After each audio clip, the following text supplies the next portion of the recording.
আসসালামু আলাইকুম দর্শক, পবিত্র মাহে রমজানের শুভেচ্ছা জানিয়ে শুরু করছি আমার আজকের ভিডিও। আজকে আমি আপনাদের সাথে শেয়ার করব বুট ভাজার রেসিপি। ছোলা ভাজি তো আমরা প্রতিদিনই খেয়ে থাকি রমজানে। স্বাদের ভিন্নতা আনতে চাইলে বানিয়ে নিতে পারেন বুট ভাজার এই রেসিপিটি। আশা করছি সকলের ভালো লাগবে।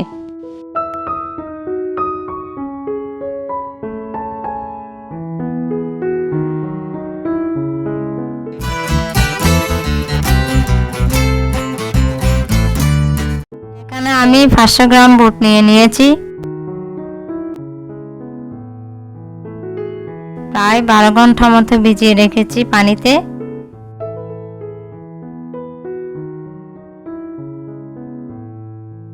ভেজানো হয়ে গিয়েছে, এবারে সিদ্ধ করে নেব। একটি পাত্রে ভেজানো বুটগুলোর সাথে 2 থেকে 3টে আলু দিয়ে দেব।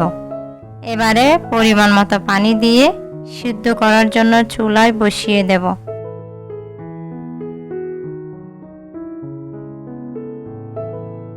প্রায় আধা ঘন্টার মধ্যে সিদ্ধ হয়ে গিয়েছে। দেখুন, বুটগুলো বেশি সিদ্ধ করলে গলে যাবে, দেখতে ভালো দেখাবে না। এটার প্রতি খেয়াল রাখতে হবে। এবারে নামিয়ে নিয়ে ঠান্ডা করে নিব। এবার বুটগুলো ভেজে নেওয়ার পালা। এখানে একটি প্যানে হাফ কাপ তেল দিয়ে দিচ্ছি, আরও দিয়ে দিচ্ছি 1 কাপ পেঁয়াজ কুচি। পেঁয়াজগুলো কিছুক্ষণ নেড়ে চেড়ে ভেজে নিচ্ছি, যাতে করে কাঁচা গন্ধটা চলে যায়। একটু ভাজা ভাজা হয়ে আসলে দিয়ে দিচ্ছি হাফ কাপ টমেটো পেস্ট। এরপর দিচ্ছি হাফ টেবিল চামচ হলুদ গুঁড়া, 1 টেবিল চামচ ধনিয়া গুঁড়া। এরপর দিয়ে দিলাম কাঁচামরিচ কুচি, সাথে দিয়ে দিলাম 1 টেবিল চামচ লবণ। এবারে সব কিছু ভালোভাবে মিশিয়ে একটি মশলার মতো তৈরি করে নিচ্ছি।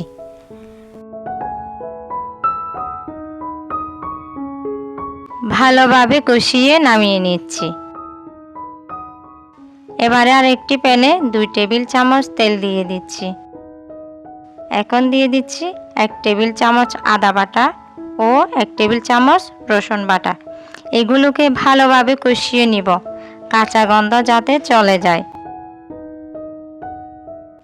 কষানো হয়ে গেলে দিয়ে দিচ্ছি তৈরি করে রাখা মশলা।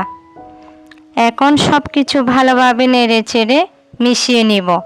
2 থেকে 3 মিনিট মতো কষিয়ে নিব। তেলগুলো উপরে ভেসে উঠবে। এখন দিয়ে দিব ম্যাশ করে রাখা আলু। সব কিছু মিশিয়ে নিব।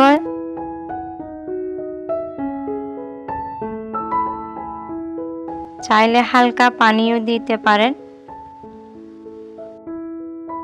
2 থেকে 3 মিনিট মতো ঢাকনা দিয়ে ঢেকে রাখব।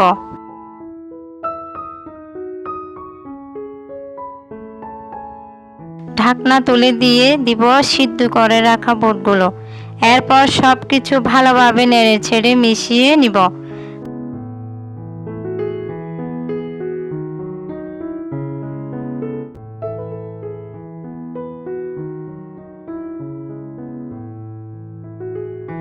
পাঁচ মিনিট পর আবার নেড়ে চেড়ে দিব। এখন দিয়ে দিব 2 টেবিল চামচ ভাজা জিরার গুঁড়া। ভালোভাবে মিশিয়ে নিব। জিরার গুঁড়াটা দিলে এর স্বাদটা বেড়ে যায়, সুগন্ধটাও দারুণ লাগে। দেখুন, হয়ে গিয়েছে। এবারে নামিয়ে পরিবেশন করুন।